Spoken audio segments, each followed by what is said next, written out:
Good morning and welcome back to another video, and today we are going to be going over how to make your first 1 million gold. Now just stick around and enjoy the video. Okay, so today we are going to be going over how do you get your first million gold, what methods can we implement. So we'll be going over 4 methods in which can suit you to make your first 1 million gold. That being said, let's move on to our number 1 method at obviously number 1. Now for our first method we have daily farming. Now daily farming is much more to the effect of you're doing this over time. This is 1 hour a day minimum of 1 farm per day, and it adds up over time. This is where you would want to do like something like Whiptail, or just a current content farm like Widow Bloom or something to that effect. Do an hour for that day, then you go off and play the game like you as you usually would. The next thing is the next day, the following up to that, you could either do that farm again or you could do another farm. The primary method that I like to do is I pick 7 of the top farms and then I place my characters respectively. So I'd pick like 3 herbalism farms and 2 mining farms plus another 2 skinning farms. That would generally be the way you would want to go about doing that. But aside from that, the general sense for that for me is I would always pick something that would sell relatively well. Especially with daily farming, it would be more along the lines of like a material based farm. So like Whiptail multi-farm with mining and herbalism would obviously give me a better yield than just herbalism alone. So it's picking the right farms for you. Other than that, I wouldn't do 7 days a week only multi-farming Whiptail. That'd just be very bad, because I'd be oversaturating the market. You don't want to oversaturate your markets by doing that, and that will drive the price down. What you want to do is you want to do a decent amount of multiple different farms, 1 hour a day, and that's it. Basically you're rotating in and out of those farms, trying to keep the price at the same level to get your maximum amount of returns. What I typically like to do is like to go with my golden ones, which is the multi-farm in Uldum for Whiptail and Pyrite ore, along with the mining farm for titanium ore, as well as maybe a marrow root farm for herbalism, but do that as a multi-farm for the oxine ore as well. And that would be pretty dang easy in order to do, like 3 hours herbalism, 2 hours mining, and then 2 hours of a multi-farm. That would work really well, and then it would pull you in a decent amount of gold overall when you're trying to just get your neck into it. This one's definitely the easiest way in order to do 1 hour per day for continuously without fail, and you will definitely see regular gold coming in. This is the easiest method in order to make gold, hence why I put it at method number 1. The next one is at number 2, and that is method number 2, casual camping. Now this one is where you take your alternative characters and you would want to place these in specific areas.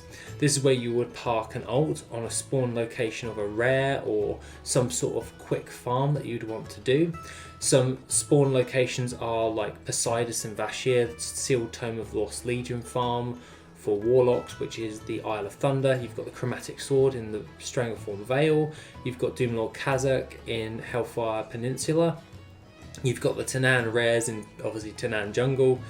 You've got the Nagrand rares in Nagrand, and you've got Demodos in Shadowmoon Valley, as well as your Timeless Isle rares. This is a thing to take into consideration because there is different types of drop chances that need to be factored in for this type of farming. So some days you could come out with a bust with no battle pet or toy or whatever you're farming or mount, and some days you could come out with a ton.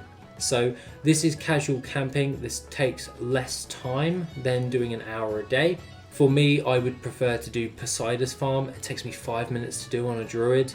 I do that at about 9 o'clock in the morning, and the mount is usually up. Well, the rare is usually up. That gives me 100% of that mount, and they averages around about 3,000 gold. So that's 3,000 gold for 5 minutes work. I think that is definitely fair to actually farm up and make some decent amount of gold.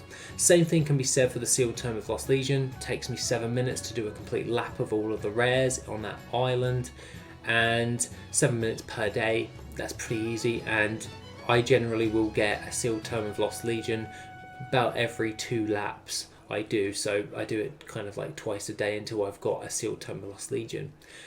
The thing of note for that is Basically, you can get lucky and get like 2 within the hour, but obviously you need to send that thing off because it's a unique item.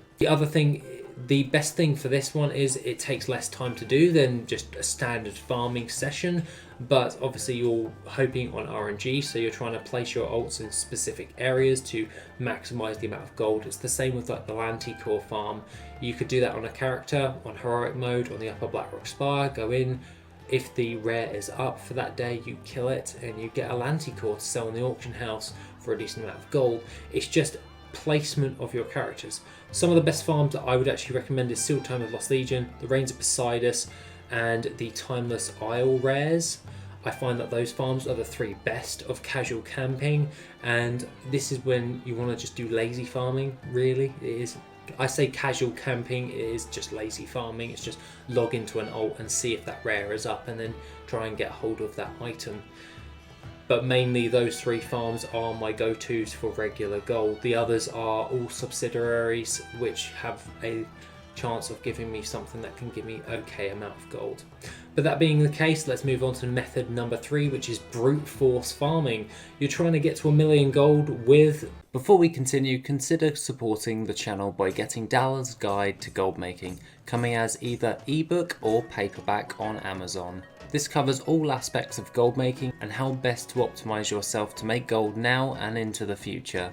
The link is in the description down below. Thank you. Now back to the video. Method number 3, this is brute force farming. This is where you'll be farming 24/7 until you hit your target of 1,000,000 gold.